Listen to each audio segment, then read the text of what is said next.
Hello, political napalm watchers. It is the political napalm. Today, we're going to talk about the case going on in New York right now concerning the murder of Jordan Neely. So, in case you haven't been seeing this in the news, there was a homeless man known for being in the New York subway system, particularly around the A and the F trains over there, by the name of Jordan Neely. He was killed on Monday when he was strangled by another passenger, a 24-year-old man who all reports are saying was a former Marine.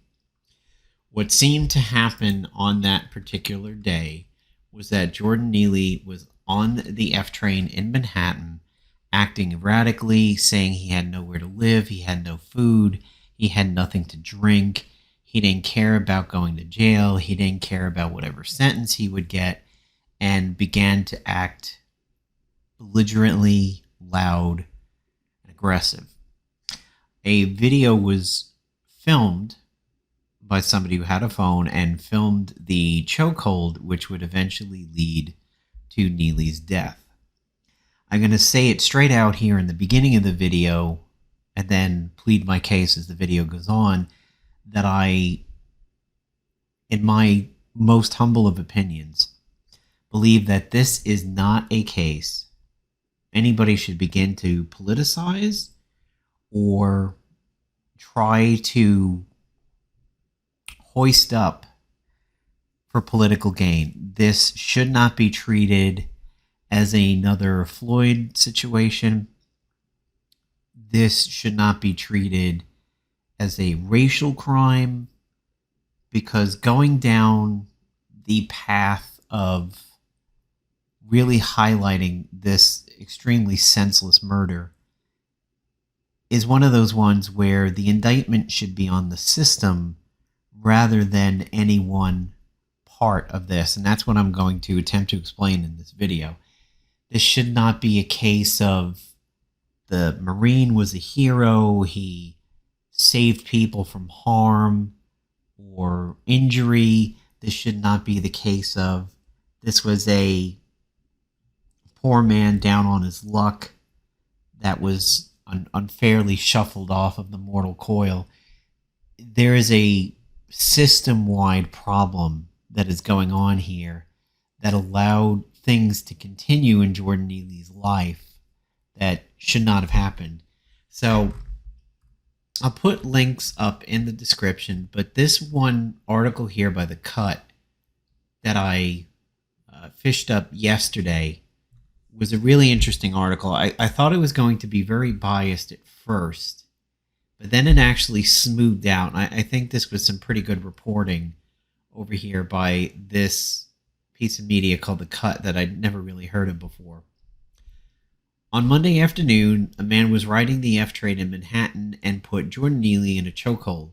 He'd been screaming about how he didn't have anything to eat or drink, and that's when he started talking about jail time and the sentence and all of that. But there was no physical provocation. Nobody was pushed or shoved or hit. So an onlooker filmed about 4 minutes of him being in the chokehold of what we believe is a former Marine, and he was held in that chokehold for roughly 15 minutes by all reports of the people who were on this particular train and witnessed the event. Outrage was sparked because people were sharing photos of the dead man, who was identified as 30-year-old Jordan Neely, decrying a violent response to somebody who appeared to be in crisis. The man who put Neely in a chokehold, more than just the New York Post, is reporting that he was a 24-year-old former Marine, but he's not been identified publicly.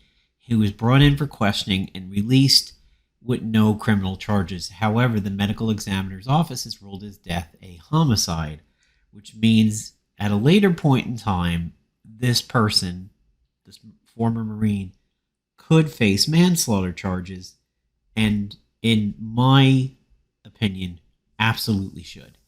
I do not think we will see a Kyle Rittenhouse type case here of self-defense or any form of castle doctrine, as the subway did not belong to that former Marine. He was not defending his livelihood. Basically his castle. It was not his home. It was not his workplace.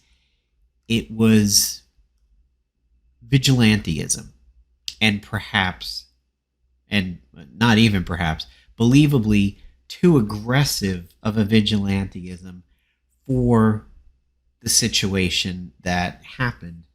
A 15-minute chokehold is an excessively long period of time. If you are a fan of the UFC, as I am, a chokehold could black somebody out in 30 seconds to a minute.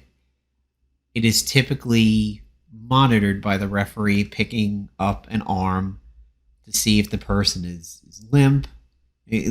That is more what you see in wrestling, where it is, of course, not a real legitimate chokehold. But there is a definite look to people when they have passed out from a chokehold. And that occurs on the order of minutes tops, under a minute for the most part. The freelance journalist Juan Alberto Vasquez, which has got one of the more well-known pieces of video evidence in this case, shows Neely tries to escape the chokehold for about 2 minutes before his body stops moving. 2 other subway riders appear to hold Neely down for another full minute, while one onlooker says, "You're going to kill him now." Somebody else says he's not squeezing no more, and Neely gets turned on his back and then on his side because he might choke on his own spit, similar to what you would do with a drunk who you're being scared might throw up in their sleep, which unfortunately took many 60s rock and music artists out of the picture. He moved his arms but couldn't express anything, Vasquez said. Then all of a sudden he stopped moving. He was out of strength. Vasquez said the chokehold lasted 15 minutes. So who was Jordan Neely? He was a busker who struggled with his mental health. He was well known for being a Michael Jackson impersonator and seemed to have a lot of outfits that resembled outfits that Michael Jackson had used in his career. Neighbors have said that he was extremely good, had moves, had the moonwalk down, was always happy to do it. It helped give him confidence while he was dealing with some mental health issues. He wasn't violent. This wasn't a cry for attention. He was more of a "don't look at me" type of a person. But then again, he is obviously doing this very public performance. He was unhoused, had a history of mental illness, according to the tabloids, and this is crucial here, and this is why I'm saying we have to be very careful with this case. He had a criminal record of over 40 arrests and an active assault charge, so there was already an active case going on for him. He lost his mother at a young age, at about 18 years old. A former boyfriend of the mother was convicted of strangling her. And now he's dead too. So his father has weighed in saying this is awful. His mother died, and now he's dead too. No charges have been filed. Was there another way to subdue the person besides getting him into the chokehold? Yes, he could have been let go very, very quickly after he went limp and just held in place. A chokehold could have been placed tightly, but not enough pressure to cut off the carotid on both sides, and asked if he was going to calm down at that point in time. I mean, you have an assault taking place over here. The Marine is putting hands on somebody that he had really, what I'm going to believe, is no legal defense to do that action. He could have subdued him and said, "Are you going to calm down now? I'm going to let you up. Are you going to be okay?"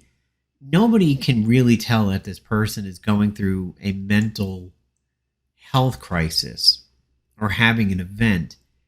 However, this kind of reaction, especially considering the Marine had free access to Neely's back, he was behind him, came up behind him, put him in a classic chokehold. Neely had no warning to this. He had no real shot of defending himself. He didn't see this coming. He was completely blasted by this and never had any chance to diffuse the situation. You know, a struggle in this kind of a situation, and this is always what makes police violence videos so heartbreaking at times. The struggle isn't necessarily to cause harm, it is to be free for fear of your own harm. I think it is going to be an extremely self-disciplined person to be put in a hole like this, to be held down by cops, and knowing stories like George Floyd, knowing stories like that large guy, I think his name was Eric. He was the one who was selling cigarettes alongside a building. He was heavy set, and he said, "Help! I'm dealing with asthma. I'm having an asthma attack," and he wound up dying from that. To know that you have a situation like asthma, you're feeling your airways getting cut off. You can tell you're having an asthma attack. The self-control to patiently tell a cop, please check my pocket, I have an inhaler, I'm having an asthma attack, please help me, and not just be somewhat frantic about it.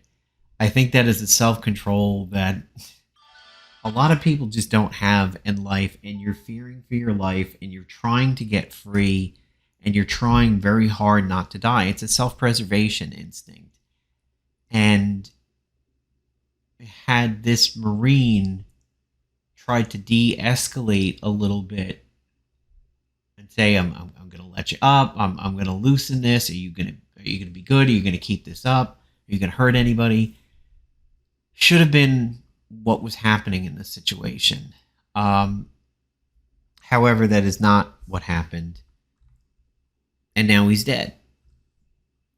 And as Twitter was quick to point out in some of these threads, he has an extremely bad history.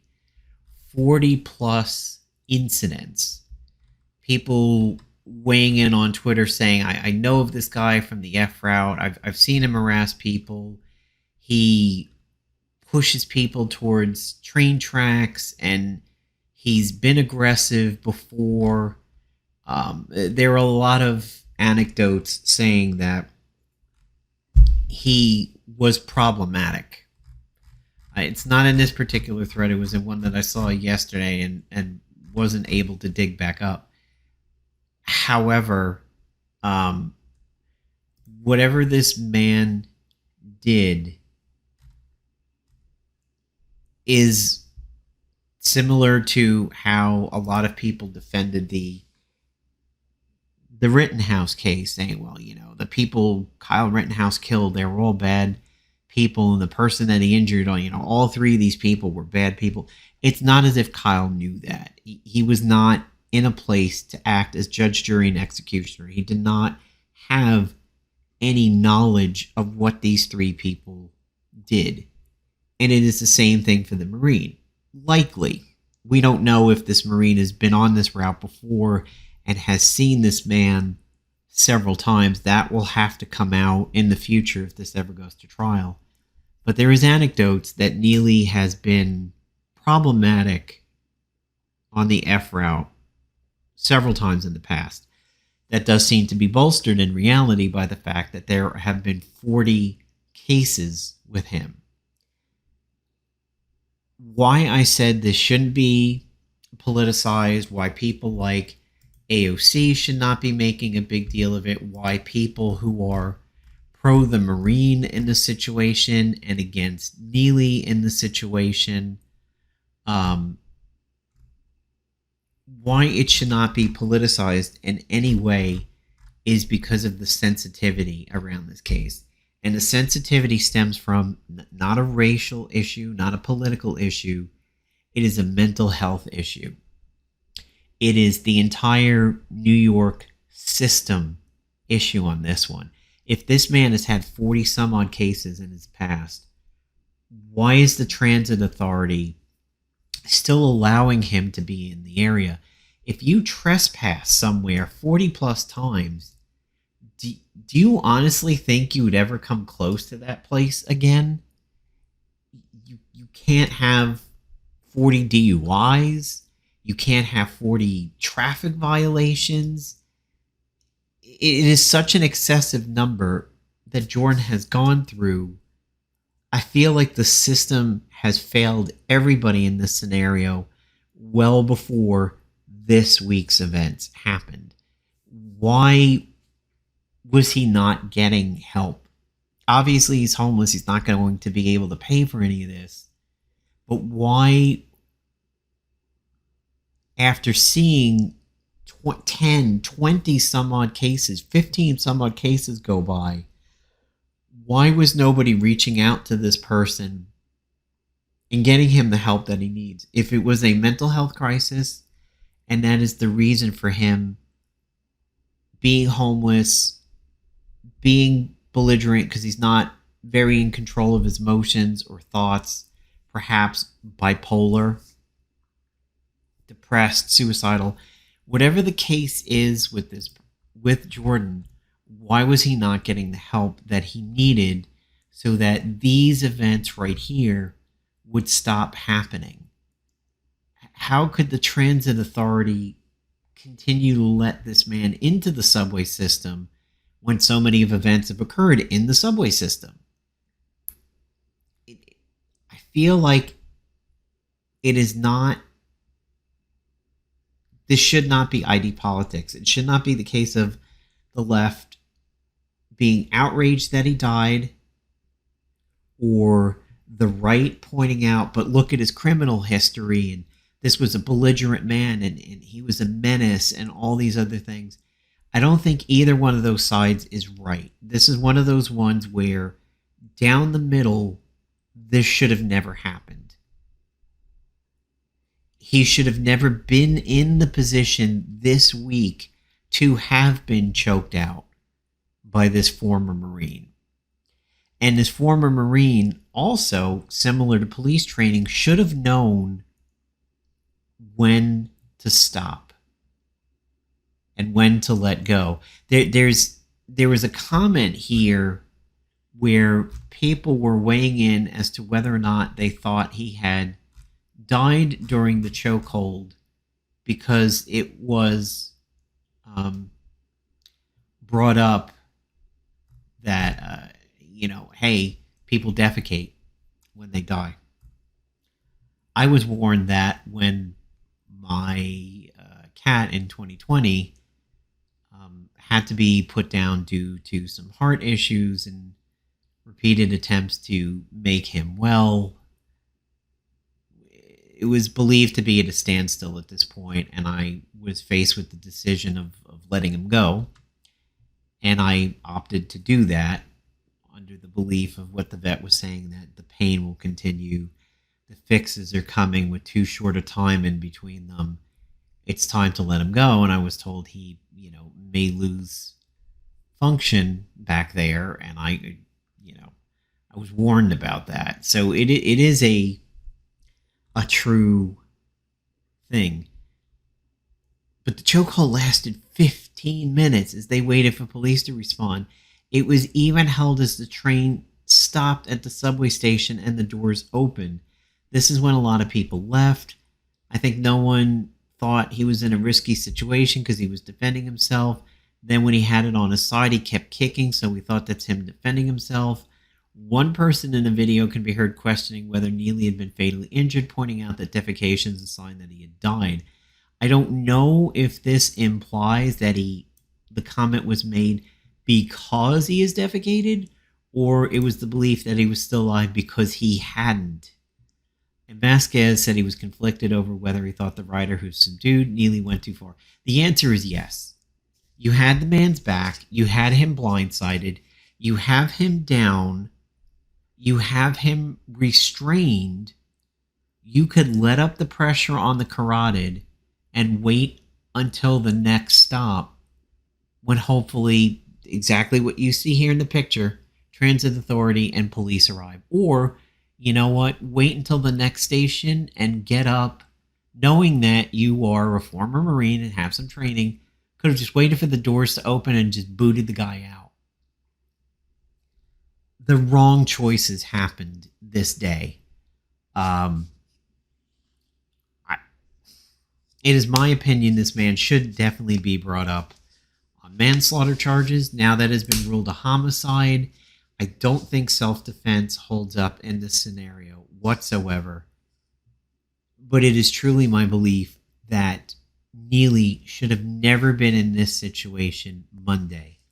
The chances of him being in this situation should have come to a close a long, long time ago. Somebody should have been treating this man for whatever was going on with him. And we may never know what was going on with him if he's never had a diagnosis. And unless there was something physically going on in his brain, like a tumor or something was going on there physically or chemically, we're not going to know what this person's issue was, because I don't know that he's ever been diagnosed. And the fact that he's never been diagnosed after 40 some odd cases of aggressive behavior in the public transport system, this is not a good look. And I don't believe it's a left thing. I don't believe it's a right thing. I believe it's a system thing. And really, who should be, majority speaking, held accountable for this event is New York City. It's the transit authority and any of the people involved in his legal battles, and somebody not doing an intervention and saying, you know what, you should get checked in here. You need to talk to somebody, and we need to find out why these events keep happening with you. Because it is very easy to be both people.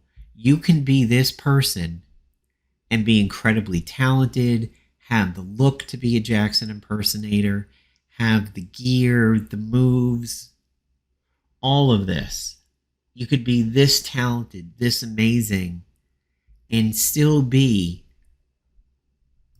the person who has 40 some odd cases of aggressive behavior in the New York City public transportation system.